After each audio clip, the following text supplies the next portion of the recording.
Hello friends, स्वागत है आप सभी का। आई होप कि आप सभी अच्छे होंगे। तो प्रीवियस सेशन में हम लोग फ्लो थ्रू पाइप्स के कुछ इम्पोर्टेंट टॉपिक के बारे में हमने देखा था एंड लास्ट में हम लोगों ने hydraulic gradient line, total energy line क्या होता है वो हमने पढ़ा था। फिर एक क्वेश्चन मैंने आपको करवाया था। अब आज के इस सेशन में हम लोग स्टार्ट करेंगे पाइप इन सीरीज़ कनेक्शन। अभी आपका फ्लो थ्रू पाइप ही चल रहा है, ठीक है। तो देखिए पाइप्स इन सीरीज़ कनेक्शन, ठीक है। हम लोग सेशन को अब स्टार्ट करते हैं। तो यहाँ पर इसके नाम से ही आपको लग रहा है, दैट मीन्स कि पाइप सीरीज़ कनेक्शन में है। कुछ पाइप्स हैं जो कि सीरीज़ में ऐड है, ओके। कुछ पाइप्स को सीरीज़ में ऐड किया गया है। तो फिर क्या होगा अगर कुछ पाइप्स सीरीज़ में कनेक्ट होगा तो वहाँ पर क्या हमें मिलेगा, ठीक है। ये हम लोग यहाँ पर देखेंगे। आइए देखिए, मान लीजिए ये आपका फर्स्ट पाइप है, फिर ये आपका सेकंड पाइप,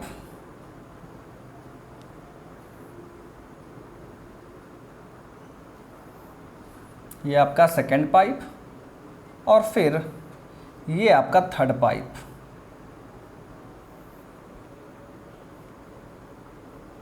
ओके,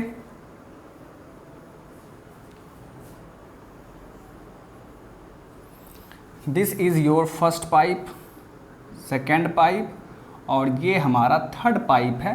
और आप क्लियरली देख पा रहे हैं कि ये तीनों पाइप सीरीज़ में ऐड है, सीरीज़ में कनेक्ट है, ठीक है।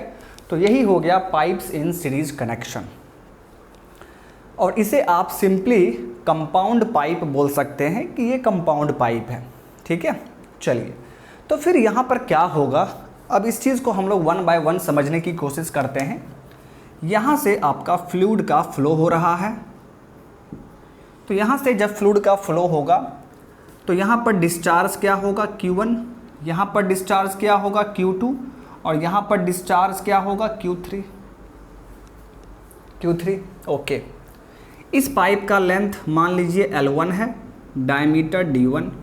इस पाइप का लेंथ L2, डायमीटर D2। इस पाइप का लेंथ L3 और डायमीटर D3। तो देखिए, चूँकि ये पाइप सीरीज़ में कनेक्ट है और फ्लूइड यहाँ से फ्लो कर रहा है, तो आप जानते हैं कि कंटिन्यूटी इक्वेशन का क्या कहना है कि डिस्चार्ज सेम होगा, ठीक है, या rate of flow passing through each pipe will be same. यानी जितना डिस्चार्ज इस पाइप में होगा उतना ही डिस्चार्ज यहाँ पर भी होगा, उतना ही डिस्चार्ज यहाँ पर भी होगा। ओके, तो आप क्या लिखेंगे, सो आप लिखेंगे फॉर पाइप्स इन सीरीज, अगर पाइप सीरीज में कनेक्ट हो तो वहाँ पर फर्स्ट पॉइंट क्या होगा, Q1 is equal to Q2 is equal to Q3 और इस सभी को हम लोग Q बोल देंगे। मतलब सभी पाइप से डिस्चार्ज सेम पास करेगा, ठीक है। एक सेकेंड में जितना वॉल्यूम यहाँ पास कर रहा होगा उतना ही वॉल्यूम एक सेकेंड में यहाँ भी पास करेगा और उतना ही यहाँ पर भी पास करेगा। सो डिस्चार्ज सेम हो जाएगा। ओके, चलिए अब सेकेंड पॉइंट के बारे में हम लोग बात करते हैं। यदि हमें हेड लॉस निकालना हो, total head loss, total head loss यहाँ पर यदि हमें निकालना हो तो आप क्या बोलेंगे कि sir head loss in first pipe plus head loss in second pipe plus head loss in third pipe.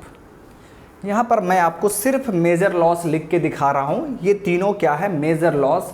हम लोग माइनर लॉस को नेगलेक्ट कर दिए हैं यहाँ पर, क्योंकि उसका वैल्यू काफ़ी कम होता है। तो यहाँ पर आप लिख सकते हैं नेगलेक्टिंग माइनर लॉसेस। तो ये दोनों पॉइंट काफ़ी इम्पॉर्टेंट है आपके एग्ज़ाम्स के लिए। अगर कुछ पाइप सीरीज़ में कनेक्ट हो तो वहाँ पर दो चीज़ आपको याद रखना है। पहला चीज़, discharge passing through each pipe will be same. Second चीज़ आपको ध्यान में रखना है कि total head loss will be sum of head loss through individual pipe. सभी पाइप में जितना भी हेड लॉस होगा सभी हेड लॉस को हमें ऐड करना होगा, तब हमें टोटल हेड लॉस मिलेगा। ठीक है, तो ये दो चीज़ आपको याद रखना होगा। चलिए, तो ये तो हो गया पाइप जब आपका सीरीज़ में कनेक्ट हो। अब यहाँ पर देखिए, अब यहाँ पर जब हमने देखा कि ठीक है कुछ पाइप सीरीज़ में कनेक्ट है, तो फिर हम यहाँ पर ऐसा चाहेंगे कि सर यहाँ पर सभी पाइप्स का क्रॉस सेक्शन अलग अलग है। यदि हम लोग एक यूनिफॉर्म डायमीटर का पाइप चाहें, ठीक है, मतलब हम लोग ऐसा चाह रहे हैं कि इस तरह क्रॉस सेक्शन चेंज ना हो, ठीक है, सेम इतना ही लेंथ का हम यूनिफॉर्म डायमीटर का पाइप चाहते हैं। आपने पाइप को सीरीज़ में ऐड कर दिया, सीरीज़ में आपने कनेक्ट कर दिया, तो मान लीजिए कि पाइप का लेंथ यहाँ से यहाँ तक हो गया। लेकिन अब आप चाह रहे हैं कि नहीं, हमें ऐसा चाहिए कि एक पाइप हो जिसका लेंथ यहाँ से यहाँ तक हो, मतलब इसी के लेंथ के बराबर हो, लेकिन उसका क्रॉस सेक्शन यूनिफॉर्म हो, मतलब उसका डायमीटर यूनिफॉर्म हो। तो उस पाइप को हम लोग इक्विवेलेंट पाइप कहते हैं। मतलब हमें इसका इक्विवेलेंट पाइप निकालना अगर हो तो वहाँ पर क्या करेंगे, तो ध्यान देंगे आप लोग। इसका इक्विवेलेंट पाइप यदि आपसे पूछा जाए, इक्विवेलेंट पाइप,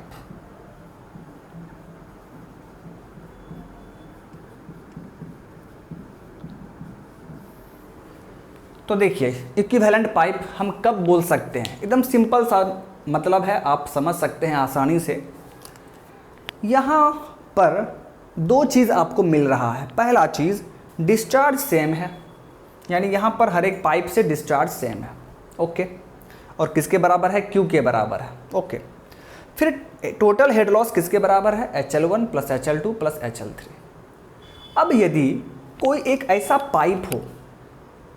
ऐसा पाइप हो जिसका डायमीटर यूनिफॉर्म हो, लेकिन वहाँ पर भी इतना ही डिस्चार्ज पास कर रहा हो और इतना ही हेड लॉस वहाँ पर यदि हमें मिल रहा हो, तो आप क्या कहेंगे कि सर ये दोनों पाइप इक्विवेलेंट है। ठीक है, जैसे मान लीजिए कि एक पाइप आपका यूनिफॉर्म क्रॉस सेक्शन का है, ये मान लीजिए पाइप आपका यूनिफॉर्म क्रॉस सेक्शन का है,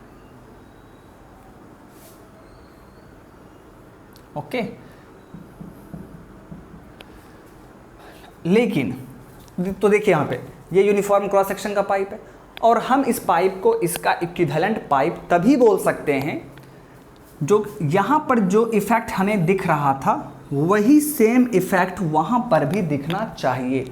मतलब यहाँ पर जितना डिस्चार्ज पास कर रहा है उतना ही डिस्चार्ज यहाँ पर भी पास करना चाहिए। जितना टोटल हेड लॉस यहाँ पर मिल रहा था उतना ही हेड लॉस हमें यहाँ पर भी मिलना चाहिए, HL। इसे हम बोल देंगे HL इक्विवेलेंट पाइप है ना, तो HL इक्विवेलेंट बोल देंगे। और वो किसके बराबर होगा, वो इसके बराबर होना चाहिए। तो अगर ये दो चीज़ वहाँ पर मिल रहा है तो इसका साफ मतलब है कि ये पाइप इसका इक्विवेलेंट पाइप होगा। बात समझ में आ रहा है? तो यही आपका है इक्विवेलेंट पाइप। तो मान लीजिए कि ये इक्विवेलेंट पाइप है, इसका length LE, diameter DE, E for equivalent. तो देखिए पहले मैं इसका डेफिनेशन लिख दे रहा हूँ, फिर हम लोग इसके आगे मूव करेंगे। A pipe of uniform diameter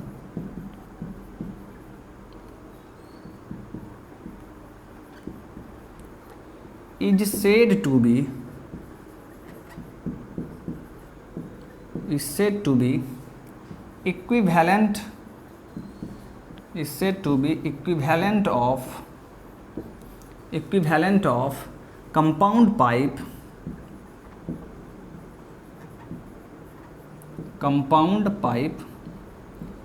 if it carries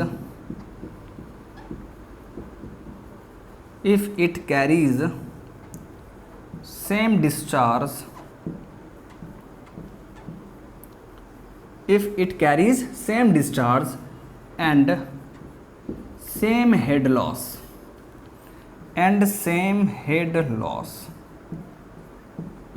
बात समझ में आ गया।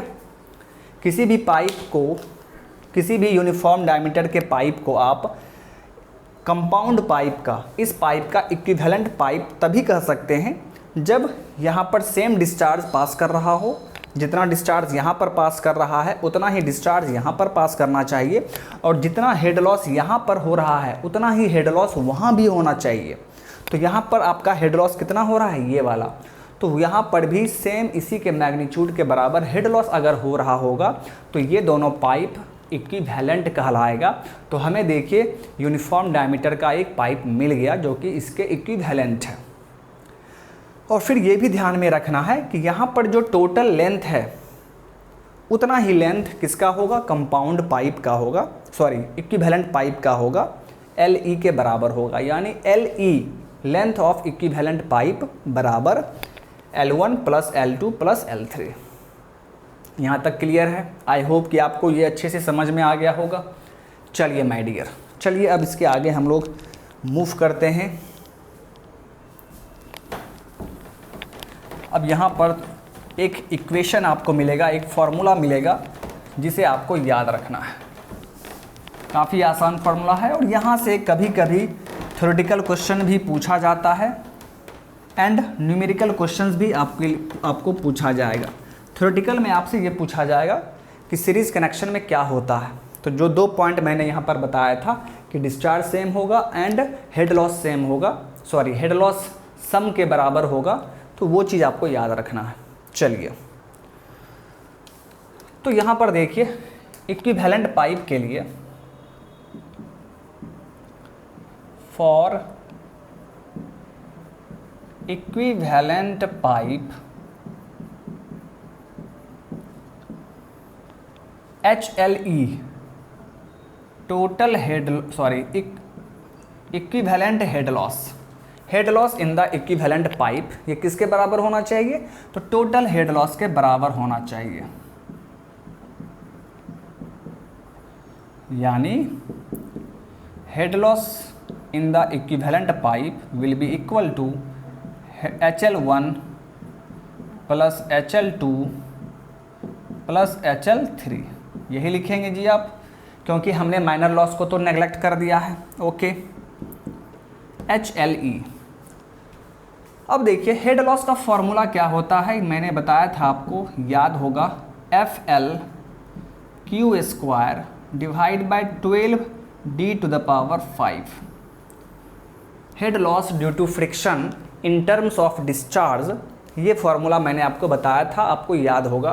तो आइए देखिए यहाँ पर क्या है, इक्विवेलेंट पाइप में, तो आप क्या लिखेंगे फॉर्मूला में, FLE QE का square divide by 12DE⁵ is equal to HL1, so FL1 Q1 square divide by 12D⁵ plus HL2 है, तो HL2 को आप क्या लिखेंगे, FL2 Q2 का square divide by 12D⁵ plus FL3 Q3 का स्क्वायर डिवाइड बाय 12D⁵ इस तरह आप लिखेंगे। और यहाँ पर जो आपका डिस्चार्ज है इन द इक्विवेलेंट पाइप वो किसके बराबर है, Q के बराबर है।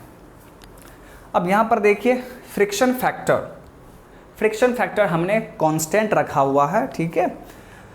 दोनों पाइप के लिए, कंपाउंड पाइप और इक्विवेलेंट पाइप के लिए हमने क्या किया है, फ्रिक्शन फैक्टर को कांस्टेंट रखा है, सेम रखा है, ठीक है। अब देखिए यहाँ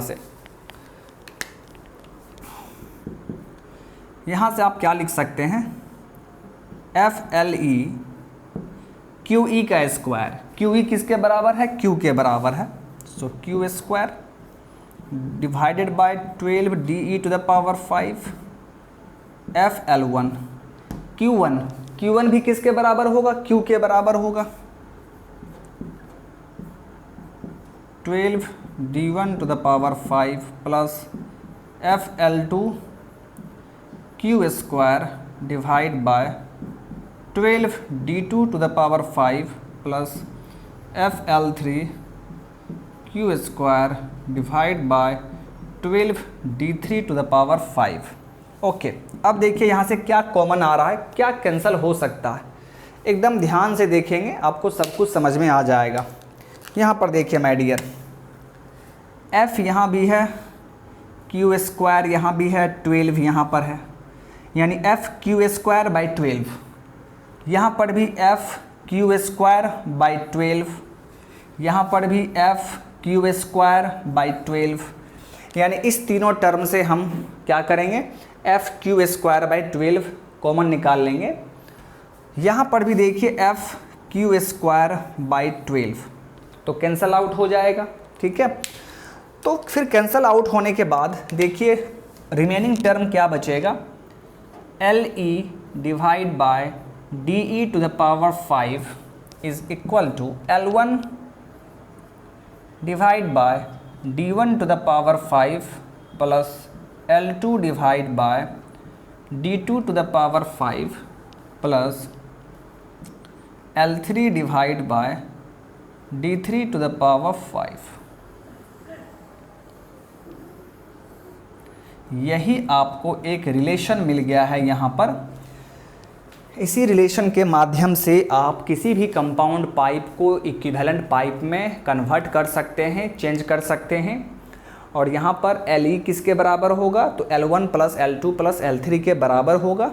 DE क्या है, diameter of equivalent pipe. LE तो आप जानते हैं, लेंथ ऑफ इक्विवेलेंट पाइप। और इसी फार्मूला के हेल्प से आप आसानी से निकाल सकते हैं।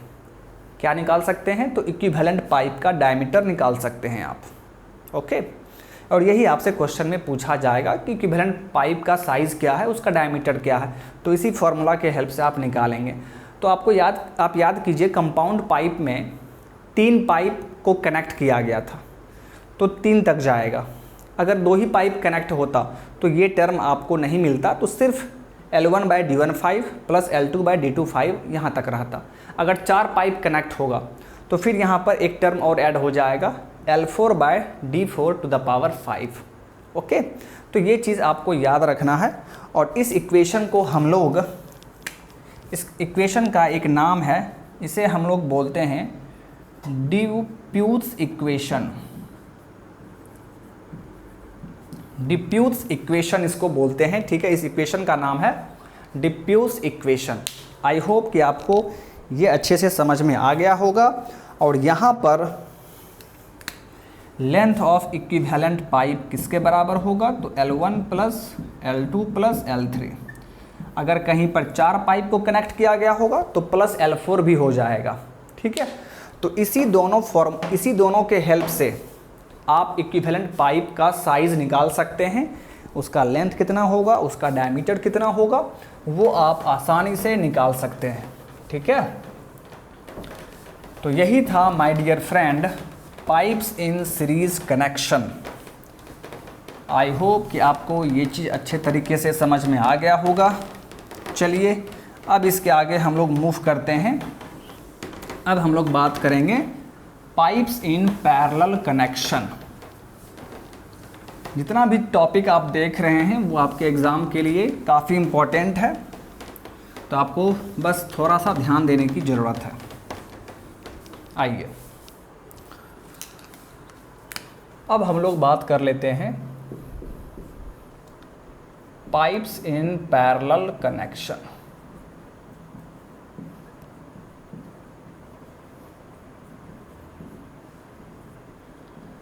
Pipes in parallel connection. देखिए, मैं आपको ये सजेशन दूंगा कि जैसे जैसे आप थ्योरी पढ़ते जा रहे हैं तो उस पर बेस्ड जो भी क्वेश्चन अवेलेबल है, ठीक है, वो उस सभी क्वेश्चंस को आप बना लीजिए। ठीक है, जैसे आपका फ्लो थ्रू पाइप चल रहा है तो फ्लो थ्रू पाइप से जितने भी क्वेश्चंस प्रीवियस ईयर एग्जाम में पूछे गए हैं तो उन सब का प्रैक्टिस कीजिए, आप सॉल्व करने की कोशिश कीजिए। ठीक है, अगर नहीं बनेगा तो ठीक है, हम लोग इस सब्जेक्ट के एंड होने के बाद ऑब्जेक्टिव सेशन तो स्टार्ट करेंगे ही, तो वहाँ पर मैं आपको सारा क्वेश्चंस बता दूंगा। ठीक है, चलिए अब बात कर लेते हैं pipes in parallel connection. Okay, देखिए मान लीजिए पाइप आपका पैरेलल में कनेक्ट है, ये पाइप है, फिर ये पाइप दो भाग में बट जाता है, ठीक है, इसके दो ब्रांच हो जाते हैं,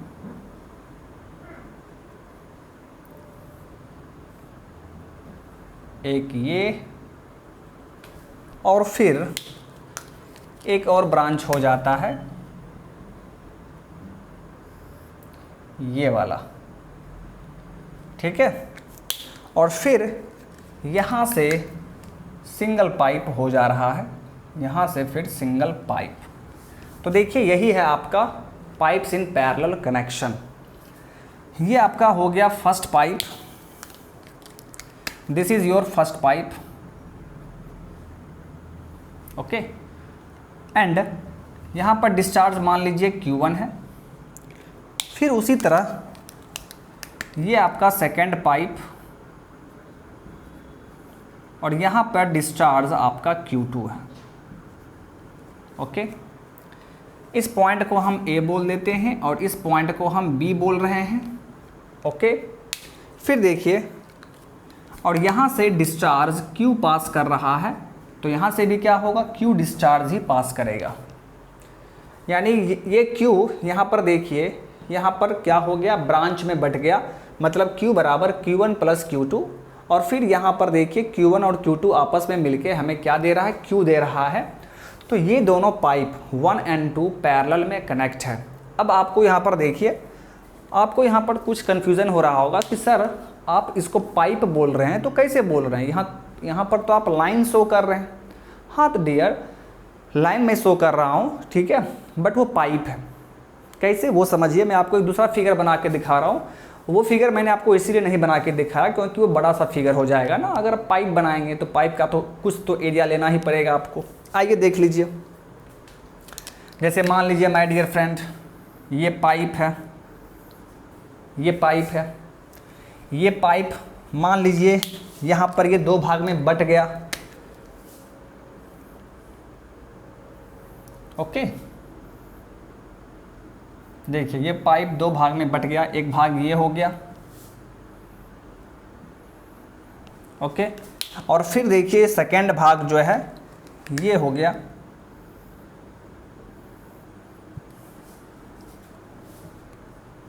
ये आपका सेकेंड भाग हो गया,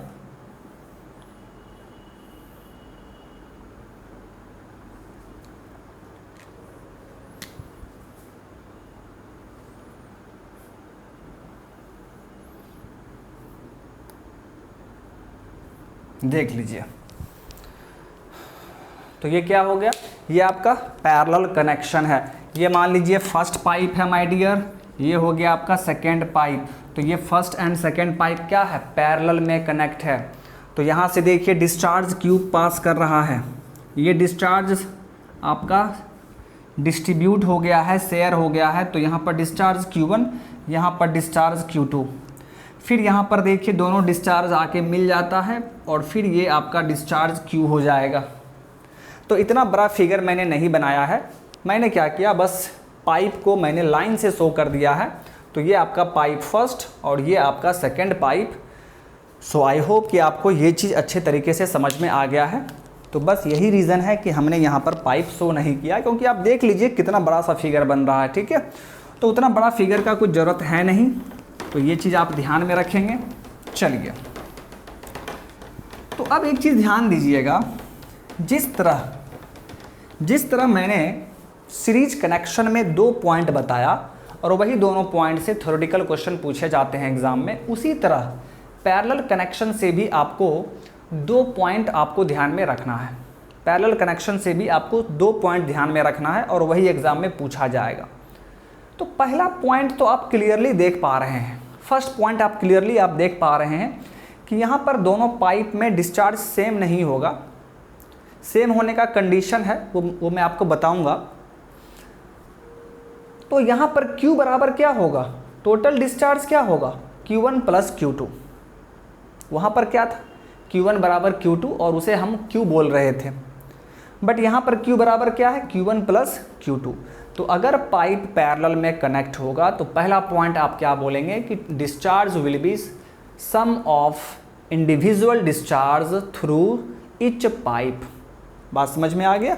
तो ये फर्स्ट पॉइंट हो गया। देखिए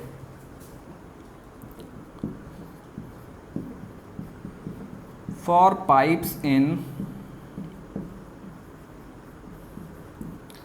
पैरेलल कनेक्शन,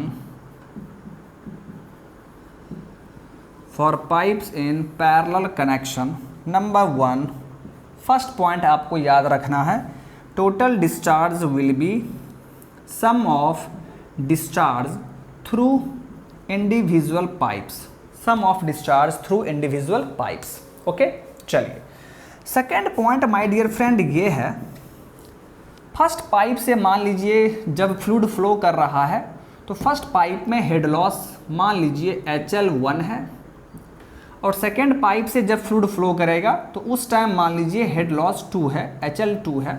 मतलब फर्स्ट पाइप में हेड लॉस कितना हो रहा है, HL1, और सेकेंड पाइप में हेड लॉस कितना हो रहा है, HL2। तो यहाँ पर सेकेंड पॉइंट ये है कि अगर पाइप पैरेलल में कनेक्ट होगा तो दोनों ही पाइप में सेम हेड लॉस होगा, दोनों ही पाइप में हेड लॉस सेम हो जाएगा। यही दोनों पॉइंट आपको याद रखना है। अब देखिए, अब आपके माइंड में ये सवाल आ रहा होगा कि सर दोनों पाइप से हेड लॉस सेम कैसे हो जाएगा? तो मैं अभी आपको ये चीज़ प्रूफ करके दिखाऊंगा कि दोनों पाइप में हेड लॉस सेम क्यों होगा। उसके पहले मैं आपको इसको याद करने का तरीका बता रहा हूँ, जबकि ये याद करने में कुछ है नहीं, ठीक है, बट कन्फ्यूज़न आपको नहीं होना चाहिए। तो आपने क्या देखा था सीरीज़ में, क्या देखा था आपने सीरीज़ में, अगर पाइप सीरीज़ में कनेक्ट था तो वहाँ पर आपने देखा था Q1 Q2 बराबर होगा, फिर HL बराबर क्या था, HL1 प्लस HL2 प्लस इस तरह था, बट पैरेलल में इस तरह। तो देखिए कुछ हुआ नहीं है, बस ये उल्टा हो गया है, चेंज हो गया है। वहाँ पर डिस्चार्ज सेम था, हेड लॉस समेशन था। यहाँ पर देखिए हेड लॉस सेम हो गया है, डिस्चार्ज समेशन हो गया है। बात समझ में आ रहा है? तो इस तरह भी आप ध्यान में रख सकते हैं कि सीरीज एंड पैरेलल कनेक्शन में क्या होगा। ओके, चलिए अब देखिए, तो ये 2 पॉइंट आपको याद रखना होगा। ओके, आइए अब यहाँ पर भी हम लोग क्या करेंगे, इक्विवेलेंट पाइप की बात करेंगे। इक्विवेलेंट पाइप, तो मान लीजिए कि, ध्यान दीजिएगा, मान लीजिए कि एक कुछ पैरेलल पाइप्स कुछ कनेक्ट है,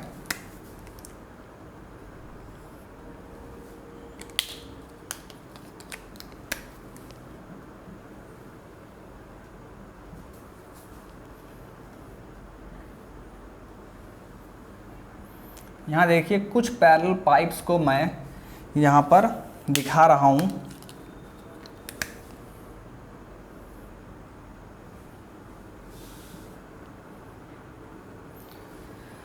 ओके, चलिए अब कुछ पैरेलल पाइप्स का मतलब मैं ये बोल रहा हूँ कि यहाँ पर नंबर ऑफ पाइप्स पैरेलल में कनेक्ट है, नंबर ऑफ पाइप्स। यहाँ पर my dear friend number of pipes parallel में कनेक्ट है।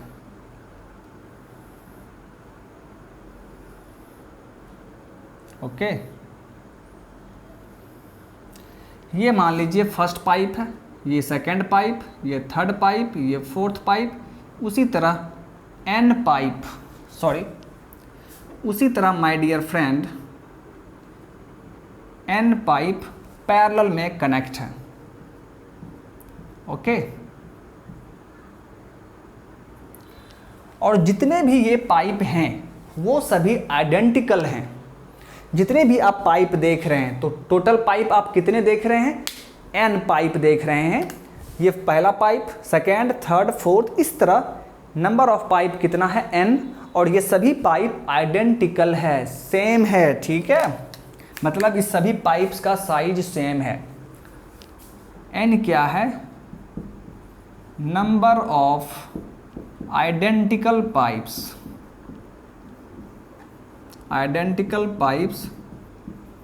connected in parallel,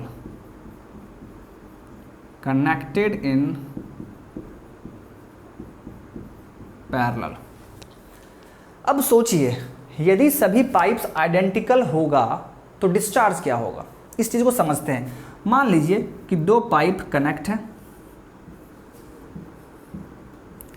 मान लीजिए दो पाइप पैरेलल में कनेक्ट है और दोनों ही पाइप आइडेंटिकल है, दोनों का साइज सेम है, तो यहाँ पर अगर डिस्चार्ज Q है तो आप क्या बोलेंगे कि सर डिस्चार्ज हाफ हाफ हो जाएगा, इन दोनों पाइप से डिस्चार्ज हाफ हाफ हो जाएगा और फिर यहाँ पर हमें डिस्चार्ज Q मिल जाएगा। तो हाफ हाफ क्यों हो गया? क्योंकि दोनों पाइप आइडेंटिकल है। अब याद कीजिए, मैंने बताया था आपको कि इन दोनों पाइप से यानी Q1 और Q2 सेम हो सकता है, बताया था ना मैंने कि Q1 और Q2 सेम हो सकता है, लेकिन क्या कंडीशन है? तो दोनों ही पाइप आइडेंटिकल होना चाहिए, तब ये दोनों डिस्चार्ज सेम हो जाएगा। तो वही यहाँ पर देख लीजिए, अगर ये दोनों आइडेंटिकल होगा तो डिस्चार्ज क्या हो जाएगा? डिस्चार्ज आपका सेम हो जाएगा। और वो आप कैसे निकालेंगे? तो Q/2 अब ध्यान दीजिए, यहाँ पर नंबर ऑफ पाइप्स कितना है? n = 2 है। और सिंगल पाइप से जो आप डिस्चार्ज यहाँ पर देख रहे हैं वो कैसे निकला? तो वो निकला है total discharge divide by number of pipe, मतलब हर एक पाइप से जो डिस्चार्ज पास करेगा वो कैसे निकलेगा? Q/n करके। n क्या है? Number of pipe. तो यहाँ पर n का वैल्यू 2 है और ये सभी पाइप क्या होना चाहिए? आइडेंटिकल होना चाहिए। ओके, चलिए अब मान लेते हैं कि थ्री पाइप्स जो है वो कनेक्ट है। देखिए, first pipe, second pipe and this is your third pipe. यहां से डिस्चार्ज Q, यहां से डिस्चार्ज Q। अब यहां पर तीनों ही पाइप फिर से क्या है? आइडेंटिकल है, तो तीनों पाइप से डिस्चार्ज सेम पास करेगा।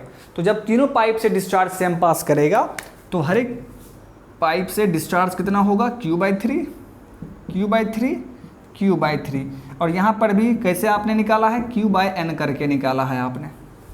बात समझ में आ रहा है? तो यहाँ पर भी क्या हो जाएगा माय डियर? अगर नंबर ऑफ पाइप n है और सभी पाइप्स आइडेंटिकल हैं तो यहाँ पर सभी पाइप से जो डिस्चार्ज पास करेगा वो कितना हो जाएगा? Q/n डिस्चार्ज पास करेगा। कोई दिक्कत यहाँ तक समझने में जी? ओके, चलिए, आई होप कि ये चीज़ आपको समझ में आ गया होगा। चलिए अब हम लोग यहाँ पर सबसे पहले ये देख लेते हैं कि ये दोनों हेड लॉस सेम कैसे हुआ, ये दोनों हेड लॉस आखिर सेम कैसे हो गया, इस चीज़ को पहले हम लोग देखते हैं। आइए ध्यान देंगे आप लोग।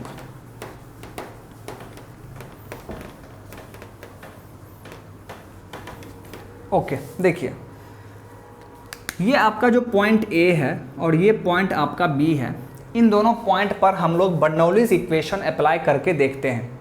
लेकिन बर्नौलीज जब अप्लाई करेंगे तो यहाँ पर दो पाथ है, एक पाथ 1 और एक पाथ 2। मतलब फ्लूइड आपका यहाँ से यहाँ तक आ रहा है, उसी तरह फ्लूइड आपका यहाँ से यहाँ तक आ रहा है दूसरे पाथ से। तो पॉइंट दोनों सेम है।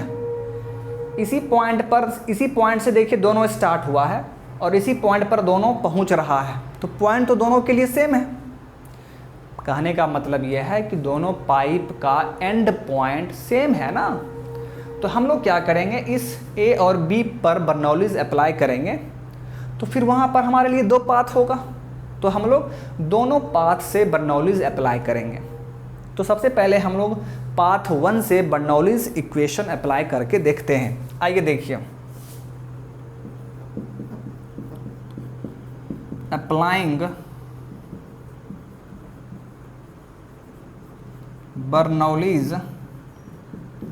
Eight A and B.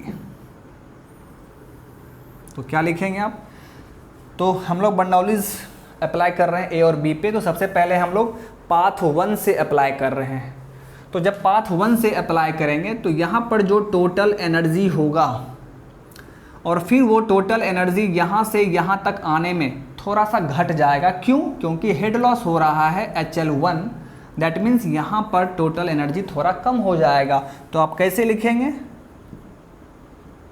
PA by ρg plus VA square by 2g plus ZA is equal to, यहाँ पर जो टोटल एनर्जी होगा PB by ρg plus VB square by 2g plus ZB plus head loss आपको लिखना पड़ेगा plus HL1।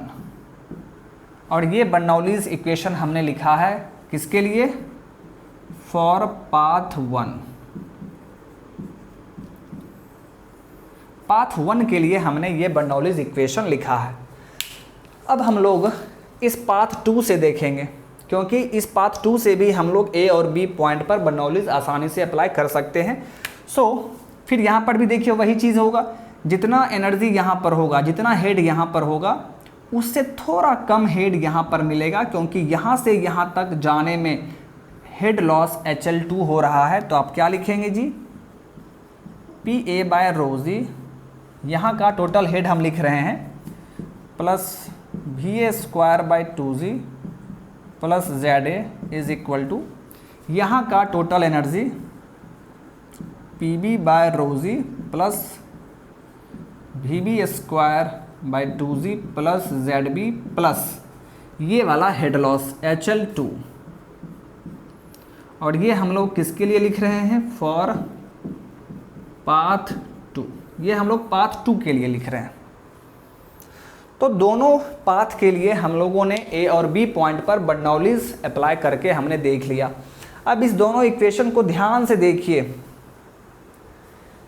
यहाँ पर देखिए, जो यहाँ पर है वही यहाँ पर है, जो यहाँ पर है वही यहाँ पर है, और यहाँ पर HL1, यहाँ पर HL2। तो इसका क्या मतलब है कि HL1 और HL2 बराबर होगा। या आप ऐसे भी कर सकते हैं कि दोनों इक्वेशन को माइनस कर दीजिए। तो जब दोनों इक्वेशन को माइनस करेंगे, ये cancel out, cancel out, cancel out, ये भी कैंसल आउट, सारा कैंसल आउट हो जाएगा। तो HL1 माइनस HL2 बराबर 0। सो HL1 बराबर HL2। ओके, तो यहाँ से आप क्लियरली देख पा रहे हैं कि HL1 is equal to HL2। मतलब माय डियर फ्रेंड, यदि नंबर ऑफ पाइप्स पैरेलल में कनेक्ट होगा तो सभी इंडिविजुअल पाइप से हेड लॉस सेम होगा। सभी इंडिविजुअल पाइप में हेड लॉस सेम होगा। और डिस्चार्ज क्या होगा? तो डिस्चार्ज समेशन होगा, sum of discharge through the individual parallel pipes. बात समझ में आ गया? तो इतना चीज़ तो आपको याद रखना ही है। आई होप कि आपको ये चीज़ समझ में आ गया होगा कि आखिर हेड लॉस दोनों ही पैरेलल पाइप में सेम क्यों होता है, वो मैंने आपको यहाँ पर क्लियर कर दिया है। ठीक है, चलिए अब इसके आगे हम लोग बात करते हैं। प्लीज़ आप लोग ध्यान देंगे। अब हम लोग यहाँ पर इक्विवेलेंट पाइप का डायमीटर कैसे फाइंड करेंगे। इक्विवेलेंट पाइप का डायमीटर किस तरह हम लोग फाइंड करेंगे, जिस तरह हमने सीरीज कनेक्शन में देखा था, सेम उसी तरह यहाँ पर भी हम लोग देखेंगे। तो मैंने आपको क्या बताया कि इक्विवेलेंट पाइप में माय डियर फ्रेंड, अगर सभी पाइप्स आपका क्या हो, यहाँ पर कुछ पाइप मैंने पैरेलल कनेक्शन में दिखाया है, और अगर सभी पाइप्स आइडेंटिकल हो तो उस टाइम हर एक इंडिविजुअल पाइप से डिस्चार्ज कितना पास करेगा? Q by N। और हमें क्या चाहिए? हमें चाहिए इंडिविजुअल पाइप। तो मान लीजिए ये हमारा इक्विवेलेंट पाइप है, तो यहाँ पर डिस्चार्ज कितना होगा? QE। हेड लॉस कितना हो जाएगा? HLE। और इसका लेंथ LE, डायमीटर DE। यही हमारा क्या है? Equivalent pipe. किसका? इसका। इस कनेक्शन का इक्विवेलेंट पाइप मान लीजिए ये वाला है। अब आप सोचिए कि ये इक्विवेलेंट पाइप कब हो सकता है, तो जो इफेक्ट यहाँ पर हो रहा होगा वही सेम इफेक्ट यहाँ पर भी होना चाहिए। मतलब क्या है इसका, तो यहाँ से आपका जो डिस्चार्ज है, ठीक है, जो डिस्चार्ज है वो डिस्चार्ज जितना यहाँ पास कर रहा है उतना ही डिस्चार्ज यहाँ पर भी पास करना चाहिए। बात समझ में आ गया। एंड जितना हेड लॉस यहाँ पर सिंगल पाइप से हो रहा होगा उतना ही हेड लॉस यहाँ पर होना चाहिए, उतना ही हेड लॉस यहाँ पर भी होना चाहिए। कहने का मतलब ये है कि head loss in the equivalent pipe will be equal to head loss in each pipe. Okay, अब यहाँ से देखिए इसको आप कैसे लिखेंगे, FLE/QE का square divide by 12 DE to the power 5 is equal to HL। HL को आप क्या लिखेंगे, FL लिखेंगे, क्योंकि सभी पाइप का लेंथ क्या है, L, सभी पाइप्स का लेंथ क्या है, L है। इनटू क्या हो जाएगा, Q स्क्वायर होता है ना, और सभी पाइप से डिस्चार्ज कितना है, Q/N है, तो Q/N का whole square divide by 12 D to the power 5। यहाँ पर D क्या है, तो सभी इंडिविजुअल पाइप का डायमीटर। D क्या है, सभी आइडेंटिकल पाइप्स का डायमीटर D है, तो हमने D पुट कर दिया। अब यहाँ से देखिए आपका F cancel out, 12 cancel out. अब यहाँ से देखिए माय डियर फ्रेंड, अब यहाँ से इसके आगे देख लेते हैं।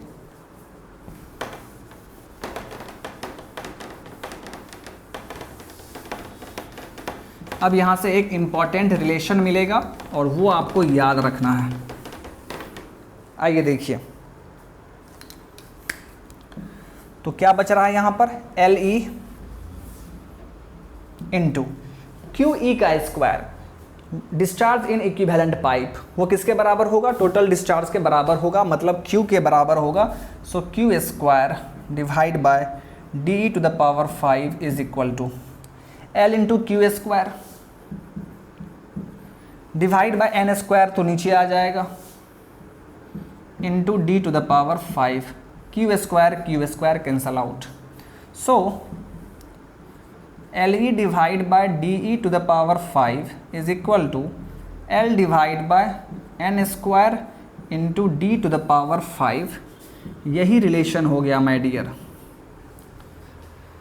अगर कुछ पाइप्स पैरेलल में कनेक्ट हो तो उसका इक्विवेलेंट पाइप कैसे आप निकाल सकते हैं, दैट मीन्स इक्विवेलेंट पाइप का डायमीटर आप कैसे निकाल सकते हैं, तो इस फॉर्मूला के हेल्प से आप निकाल सकते हैं। LE divide by DE to the power 5 is equal to L by N square into D5।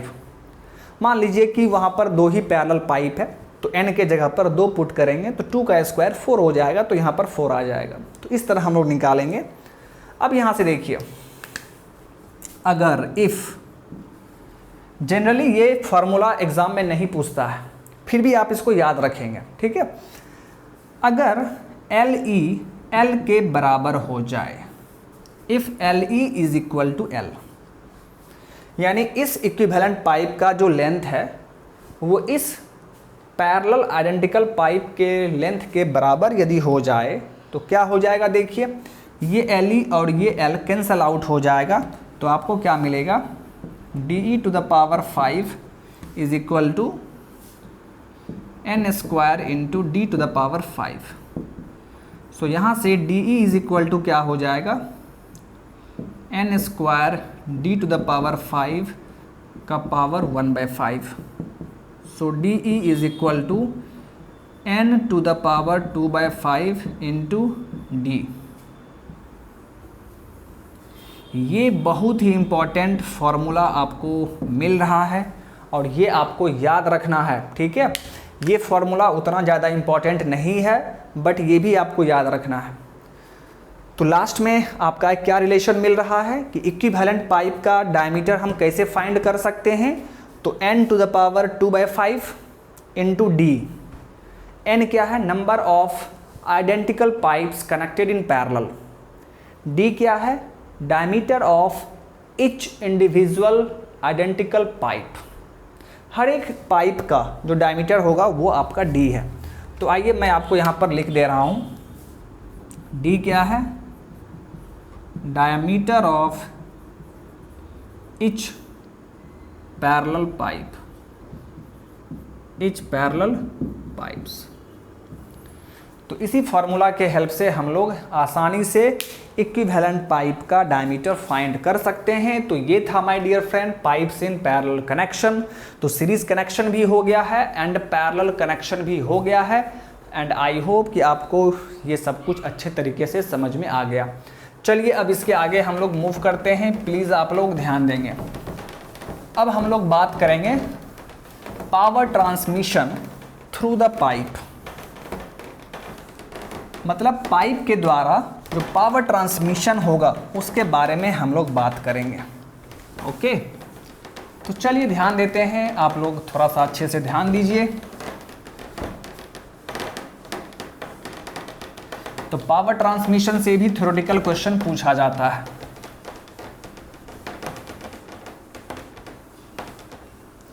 Okay, आइए देखिए,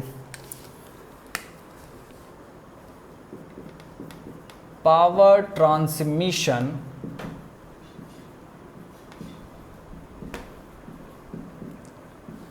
थ्रू पाइप्स।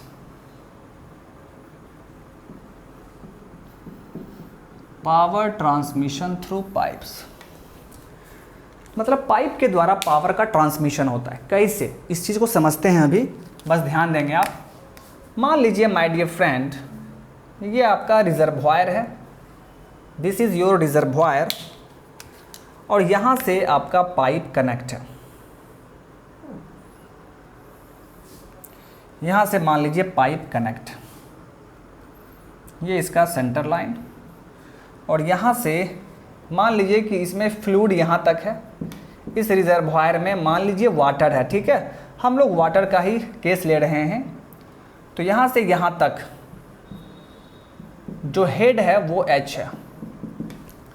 मान लीजिए कि एक रिजर्वॉयर है जिसमें वाटर है और उस रिजर्वॉयर से एक पाइप कनेक्ट है। तो आप जानते हैं कि ये वाटर इस पाइप से फ्लो करेगा, आगे जाएगा।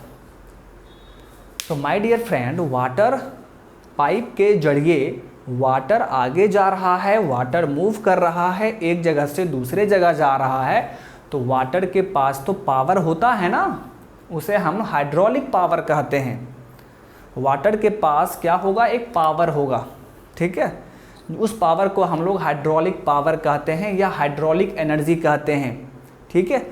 तो वाटर का जो पावर है वो एक जगह से दूसरे जगह ट्रांसमिट कर रहा है, इसीलिए बोला गया है कि पावर ट्रांसमिशन थ्रू पाइप्स, मतलब पाइप के द्वारा पावर का ट्रांसमिशन होता है, क्योंकि पाइप के जरिए ही तो वाटर एक जगह से दूसरे जगह जा रहा है और वाटर के पास पावर होता है।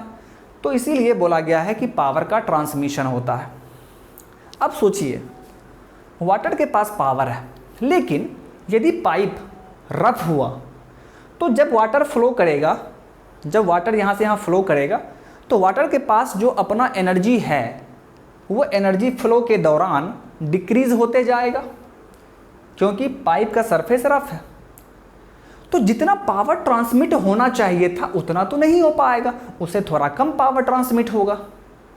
तो वही हमें यहाँ पर पढ़ना है कि इस पाइप का कितना एफिशिएंसी होगा। पाइप का काम है कि वाटर को ट्रांसमिट करना, वाटर को एक जगह से दूसरे जगह ले जाना। इसका मतलब यह है, इनडायरेक्ट मतलब यह है कि पावर को ट्रांसमिट करना। पावर ट्रांसमिट होता है यहाँ पर पाइप के थ्रू। तो फिर पाइप का एफिशिएंसी कितना है, कितना एफिशिएंसी होगा, तो वो भी हम निकाल सकते हैं। आप देख लीजिए, पाइप के लिए हेड कितना है? H। पाइप के लिए हेड था H, लेकिन जैसे जैसे वाटर फ्लो करेगा तो ये हेड डिक्रीज होते जाएगा। तो हेड डिक्रीज हो रहा है, दैट मीन्स एनर्जी डिक्रीज हो रहा है। तो पाइप को हमने हेड दिया था H for example, but pipe में हेड घट गया तो एफिशिएंसी कितना होगा? तो actual head divide by theoretical head. इस तरह हम लोग निकाल सकते हैं, ठीक है। तो पाइप का काम है बेसिकली पावर को ट्रांसमिट करना, ठीक है। तो कैसे ट्रांसमिट होगा, क्या पावर होगा, पावर मैक्सिमम होने का क्या कंडीशन है, वो सभी हम लोग यहाँ पर देखेंगे। आइए देखते हैं। तो पावर देखिए, पावर का फॉर्मूला होता है रोजी क्यू एच। अब ये क्यों होता है formula power is equal to rho g Q H, वो मैं आपको हाइड्रोलिक मशीन जब पढ़ाऊंगा तब वहाँ पर इसके बारे में हम लोग बात करेंगे। यहाँ पर जो आप रोजी क्यू देख रहे हैं, रोजी क्यू, ठीक है, ये है आपका वेट पर सेकेंड, ये है आपका वेट पर सेकेंड। और उसमें जब हम लोग हेड से मल्टीप्लाई कर देंगे, यहाँ तो आप हेड बोल रहे हैं, लेकिन जब हम मशीन पढ़ेंगे तो वहाँ पर हम हाइट बोलेंगे इसको, ठीक है। तो जब हाइट से मल्टीप्लाई कर देते हैं तो पावर मिल जाता है। आप इसको चेक कर सकते हैं, इसका यूनिट निकाल के आप चेक कर सकते हैं। रोजी क्यू वेट पर सेकेंड, वेट पर सेकेंड का यूनिट क्या होता है, न्यूटन पर सेकेंड, इनटू एच का यूनिट मीटर, न्यूटन मीटर क्या हो गया, जूल, तो जूल पर सेकेंड को हम क्या बोलेंगे, वाट बोलेंगे, ठीक है। यानी power is equal to rho g Q H होता है। तो ये आप याद रखेंगे पूरे फ्लूइड मशीन में। जब आप पूरा फ्लूइड मशीन पढ़ेंगे तो वहाँ पर आप ये फॉर्मूला फ्रीक्वेंटली यूज़ करेंगे, रोजी क्यू एच, ओके। तो power is equal to rho g Q H है, बट इस पॉइंट के लिए हेड कितना है, H.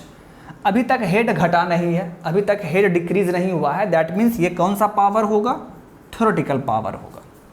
So theoretical power is equal to rho g Q H. अब देखिए, अब सिंपल लैंग्वेज में समझने की कोशिश कीजिए। ये रिजर्वॉयर था, इसमें एक पाइप को ऐड किया गया, तो ये रिजर्वॉयर ने पाइप को बोला, मान लीजिए को बोला कि बाबू हम तुमको वाटर दे रहे हैं, लेकिन कितना हेड पे, एच हेड पे दे रहे हैं। उसका उस वाटर का हेड कितना है, एच है, मतलब उसके पास पावर कितना है, रोजी क्यू एच है। अब उसी पावर को तुमको यहाँ से दूसरे जगह लेके जाना है, पाइप को बोला उसने, रिजर्वॉयर। तो बेचारा पाइप क्या करेगा, बोला ठीक है, वो इस वाटर को यहाँ से लेके चलने लगा। लेकिन माय डियर फ्रेंड, चूँकि पाइप का सरफेस रफ है और वाटर भी खुद विस्कस है, तो मान लीजिए कि यहाँ पर वाटर को देना था, डिलीवर करना था, लेकिन यहाँ से यहाँ तक आने में क्या हो जाएगा, हेड लॉस हो जाएगा। यहाँ पर हेड था एच, लेकिन यहाँ से यहाँ तक आने में हेड लॉस हो गया, मतलब यहाँ पहुँचते पहुँचते यहाँ पर हेड कितना हो गया, एच माइनस एच एल हो गया। यहाँ पर उसको हेड दिया गया था एच, तो जब हेड दिया गया था एच तो उसको कितना पावर दिया गया था कि बाबू तुमको इतना पावर ट्रांसमिट करना है, इतना पावर तुमको यहाँ से वहाँ लेके जाना है। लेकिन बेचारा क्या कर पाया, तो देखिए रोजी क्यू एच के जगह क्या हो जाएगा, एच माइनस एच एल, वो सिर्फ इतना पावर को ही ट्रांसमिट कर पाया। तो इस पावर को हम क्या बोल देंगे, एक्चुअल पावर। बात समझ में आ गया। So actual power is equal to rho g Q H minus H L. So efficiency of pipe, so efficiency is equal to क्या हो जाएगा, अगर आप इस पाइप का एफिशिएंसी निकालना चाहें तो वो क्या हो जाएगा, तो आप क्या बोलेंगे, एफिशिएंसी क्या होता है, आउटपुट बटे इनपुट। हमने इतना इनपुट दिया था, बदले में उसने क्या किया, वही चीज़ देख लीजिए।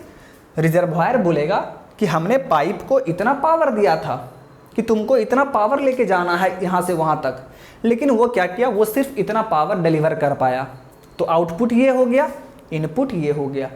तो एफिशिएंसी क्या हो जाएगा, actual power divide by theoretical power, that means rho g Q H minus H L divide by rho g Q H. So efficiency of pipe is equal to H minus HL divided by H. So efficiency of pipe will be equal to H minus HL by H. I hope कि आपको ये चीज़ अच्छे से समझ में आ गया होगा। चलिए हम लोग फिर बाद में देखेंगे कि ये एफिशिएंसी मैक्सिमम कब होगा, कितना मैक्सिमम एफिशिएंसी होगा वो हम देखेंगे। अब आइए, अब हम लोग देखना चाहते हैं कि पावर मैक्सिमम कब होगा, पावर ट्रांसमिशन मैक्सिमम किस कंडीशन में होगा। ओके आइए देखिए, तो P एक्चुअल क्या है, rho g Q H minus H L. So P actual is equal to rho g Q, ठीक था, H माइनस एच एल का क्या फॉर्मूला होता है तो आप जानते हैं, F L Q square divide by 12 d to the power 5। Okay चलिए अब देखिए, so actual power is equal to rho g Q को अंदर लेके चले जाइए तो Q H minus F L Q का पावर 3 हो जाएगा divide by 12 d to the power 5। हमें ये देखना है कि ये पावर मैक्सिमम कब होगा, मतलब पावर ट्रांसमिशन मैक्सिमम किस कंडीशन में होगा। तो आप क्या देख रहे हैं, पावर किसके साथ वैरी कर रहा है, रो कांस्टेंट है, जी कांस्टेंट है, एच कांस्टेंट है, एफ कांस्टेंट, एल भी कांस्टेंट, डी भी कांस्टेंट। तो पावर डिस्चार्ज के साथ वैरी कर रहा है, ठीक है, पावर डिस्चार्ज के साथ वैरी कर रहा है माय डियर फ्रेंड। तो आइए देख लेते हैं,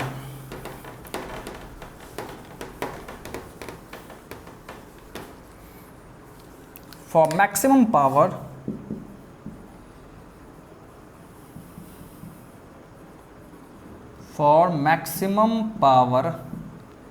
आप क्या करेंगे, dP actual by D Q is equal to 0 कर देंगे, ठीक है।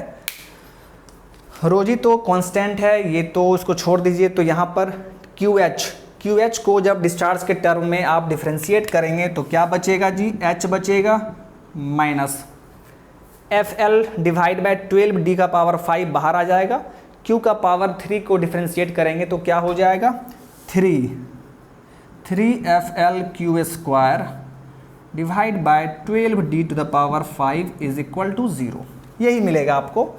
So H minus F L Q square by 12 D to the power 5, ये क्या है, ये हेड लॉस है। So H minus 3 times H L is equal to 0। So H will be 3 times head loss, यानी head loss is equal to H by 3। देखिए my dear friend, यही है आपका कंडीशन, यानी अगर पाइप में फ्लूइड फ्लो कर रहा है तो अगर हेड लॉस टोटल हेड का 1/3 हो जाता है, अगर head loss in the pipe, if the head loss in the pipe is 1/3 of the total head या 1/3 of the head at inlet, then power transmission through the pipe will be maximum, तो ये चीज़ आपको याद रखना है my dear. This is the condition for maximum power transmission,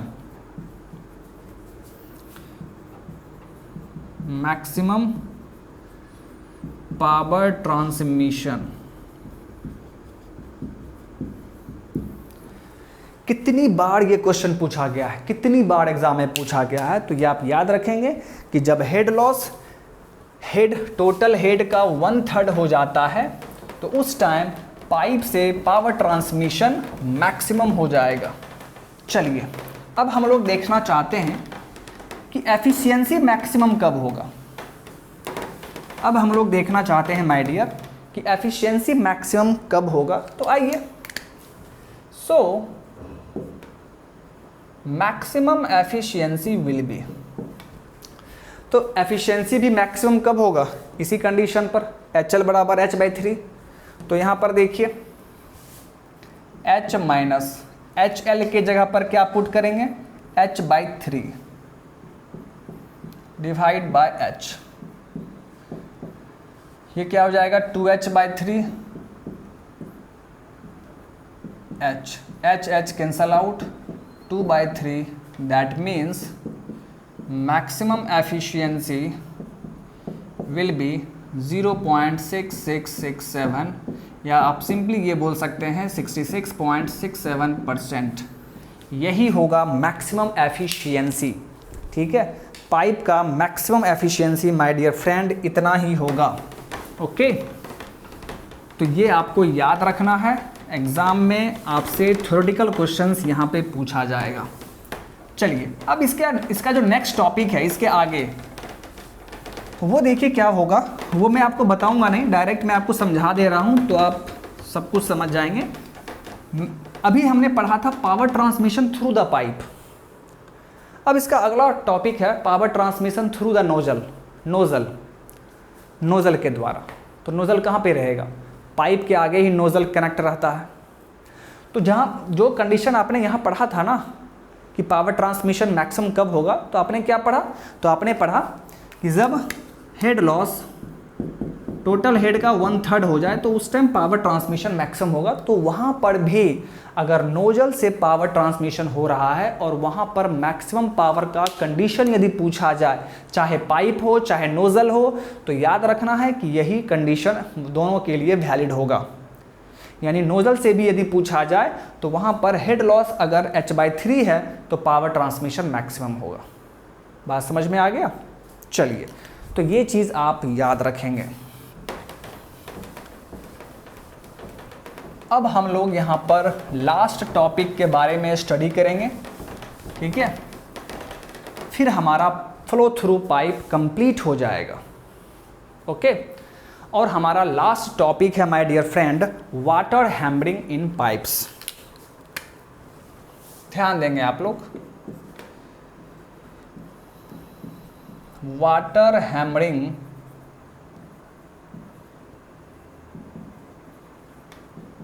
in pipes.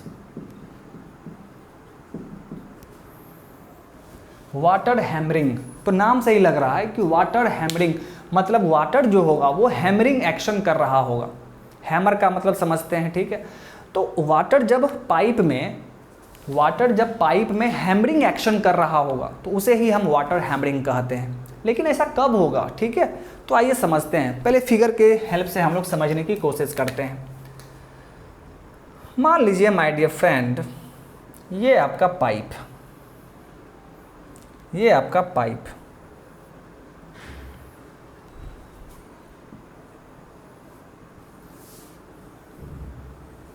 यहां से fluid flow कर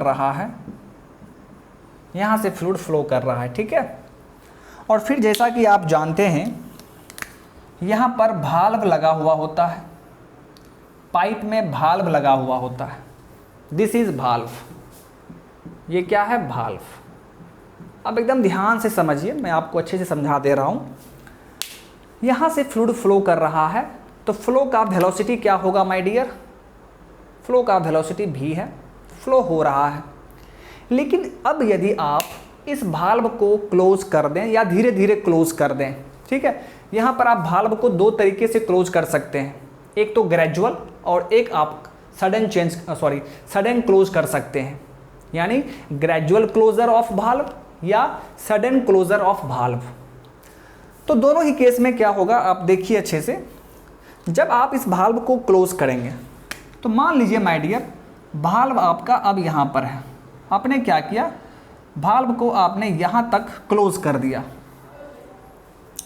तो भाल्व के क्लोज करने से पहले यहाँ पर वेलोसिटी कितना था? v था, और पूरे पाइप से फ्लो हो रहा था। लेकिन जैसे ही आपने भाल्व को यहाँ तक क्लोज कर दिया, अब फ्लो यहाँ से होगा, ठीक है? मतलब एरिया ऑफ फ्लो क्या हो गया? घट गया। एरिया ऑफ फ्लो यहाँ पर घट गया। उसी तरह माय डियर फ्रेंड, यदि आप इस भाल्व को कंप्लीट क्लोज कर दें माय डियर फ्रेंड, यदि हम लोग भाल्व को कंप्लीट क्लोज कर दें तो सोचिए क्या होगा। कुछ देर पहले भाल्व पूरा खुला हुआ था और फ्लो v वेलोसिटी से हो रहा था। जब फ्लो v वेलोसिटी से हो रहा है तो उस फ्लो का मोमेंटम कितना है जी? फ्लो का मोमेंटम कितना है? m into v। लेकिन जैसे ही आपने भाल्व को कंप्लीट क्लोज कर दिया तो यहाँ पर क्या होगा, ये मोमेंटम जो कुछ टाइम पहले ही था वो मोमेंटम पूरा का पूरा जीरो हो गया, आपने उसको जीरो कर दिया। कुछ टाइम पहले ही मोमेंटम, फ्लूइड का मोमेंटम m/v था, लेकिन अब क्या किया आपने, भाल्व को एकाएक बंद कर दिया तो वो मोमेंटम हमारा ख़त्म हो गया। तो मोमेंटम ख़त्म होगा तो उसका कुछ तो इफेक्ट पड़ेगा जी। एक हाई वेलोसिटी से फ्लूइड फ्लो कर रहा है और आपने एकाएक भाल्व को क्लोज कर दिया तो उसका मोमेंटम तो जीरो हो गया। तो मोमेंटम जीरो हुआ तो किसी में कन्वर्ट होगा ना, वो ट्रांसफॉर्म होगा, एनर्जी ट्रांसफॉर्म होता है एक फॉर्म से दूसरे फॉर्म में। तो मोमेंटम तो आपका जीरो हो चुका है, लेकिन उसके कारण यहाँ पर एक हाई प्रेशर वेव जनरेट हो जाता है। यहाँ पर इस रीजन में एक हाई प्रेशर वेव जनरेट हो जाता है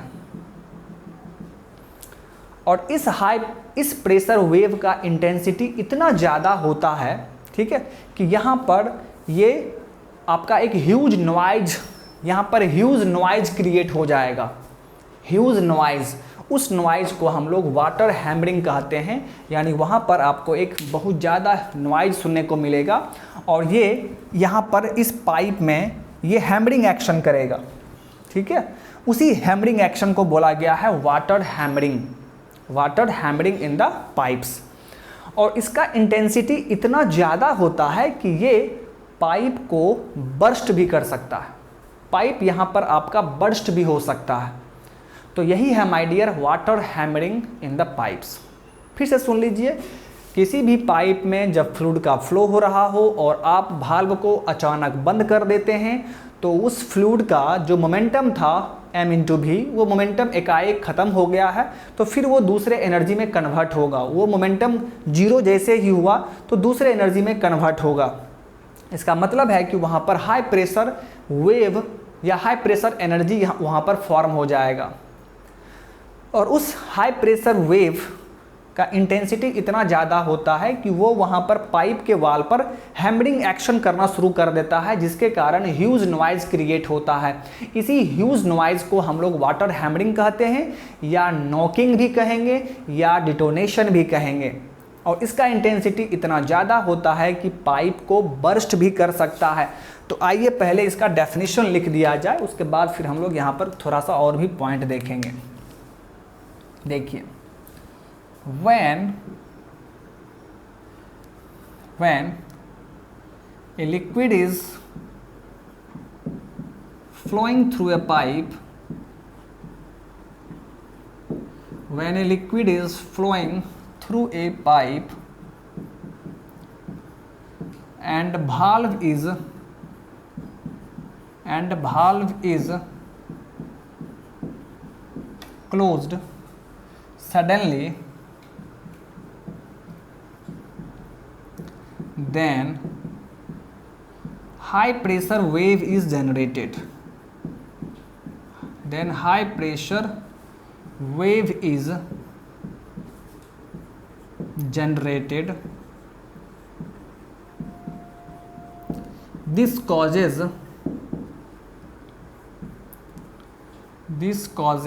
huge noise called knocking or detonation or water hammering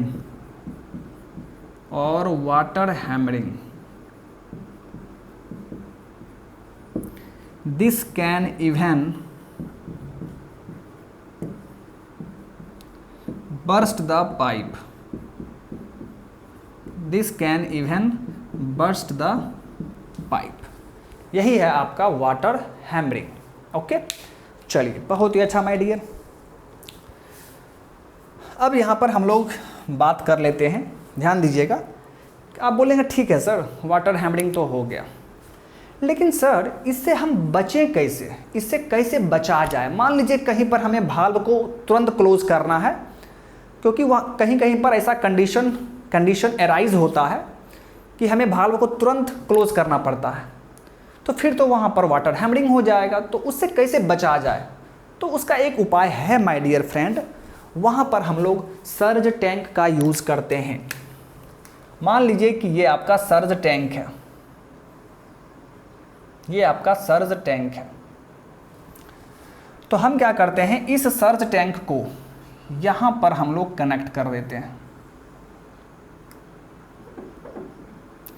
इस सर्ज टैंक को हम लोग यहाँ पर कनेक्ट कर देते हैं। This is your surge tank.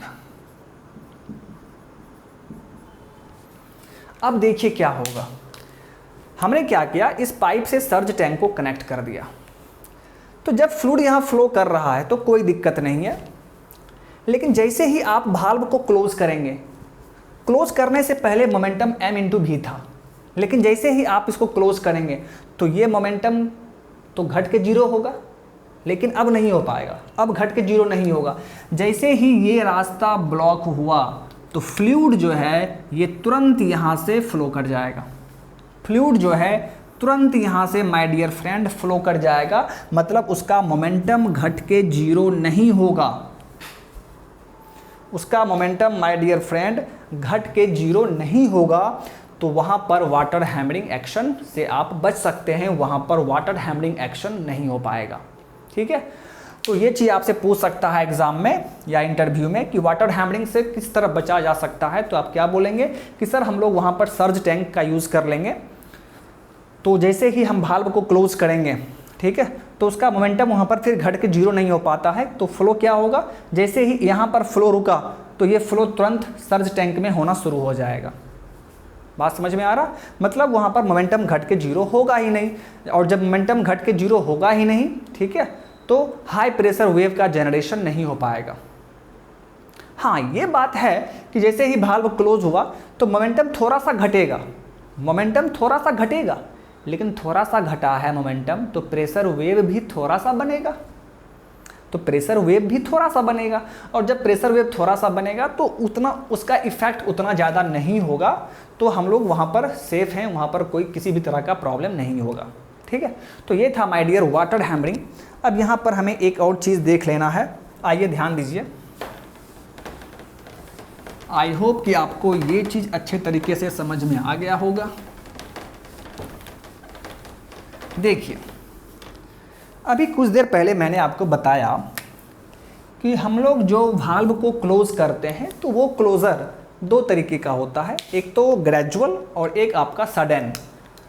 तो देखिए, सबसे पहले हम लोग बात कर लेते हैं gradual closure of valve. Gradual closure of valve, फिर हम लोग देखेंगे सडन क्लोजर ऑफ वाल्व। तो देखिए, ग्रेजुअल क्लोजर ऑफ वाल्व मतलब धीरे धीरे आप वाल्व को क्लोज कर रहे हैं तो टाइम वहां पर ज़्यादा लगेगा। ठीक है, मतलब इसके लिए t ग्रेटर देन 2L/c होता है। यहां पर t क्या है, टाइम इन सेकेंड, L क्या है, length of pipe, length of pipe, C क्या है, C है velocity of pressure wave, velocity of pressure wave. और इसका वैल्यू हम कैसे निकालते हैं, तो C इज इक्वल टू होता है K/ρ का स्क्वायर रूट। ये हम लोग आगे पढ़ेंगे, जब हम लोग डायमेंशनल एनालिसिस पढ़ेंगे तो वहाँ पर ये फॉर्मूला मैं आपको बताऊँगा कि यहाँ पर क्या है बल्क मॉडुलस, ρ क्या है डेंसिटी, C क्या है वेलोसिटी ऑफ प्रेशर वेव। उसी तरह सडन क्लोजर ऑफ वाल्व में क्या होगा, सडन क्लोजर ऑफ वाल्व, तो एकाएक आप वाल्व को क्लोज कर रहे हैं तो वहां पर टाइम कम लगेगा। ठीक है, मतलब t लेस देन 2L/c होगा। तो बस यही चीज आपको याद रखना है कि ग्रेजुअल क्लोजर ऑफ वाल्व में टाइम किस में है, सेकेंड में है, तो टाइम ज़्यादा लगता है, तो ये t ग्रेटर देन 2L/c होता है। बट सडन क्लोजर में टाइम कम लगेगा तो t less than 2L/c। c क्या है, वेलोसिटी ऑफ प्रेशर वेव, जो प्रेशर वेव जनरेट होगा उसका वेलोसिटी, और l क्या है, लेंथ ऑफ पाइप। तो इतना ही हमें माय डियर फ्रेंड पढ़ना था, किसमें, वाटर हैमरिंग इन पाइप्स में। और आपका flow through pipe chapter complete हो चुका है। उसमें जितना हमें पढ़ना था वो सभी पॉइंट हमने बहुत ही अच्छे तरीके से देख लिया है। आई होप कि आपको ये सब कुछ अच्छे से समझ में आ गया होगा। ठीक है, तो चलिए आज के इस सेशन को हम लोग यहीं पर स्टॉप करते हैं। मिलते हैं फिर नेक्स्ट सेशन में, और नेक्स्ट सेशन में आपका न्यू चैप्टर स्टार्ट होगा। Okay, so thank you my dear, thank you, bye bye.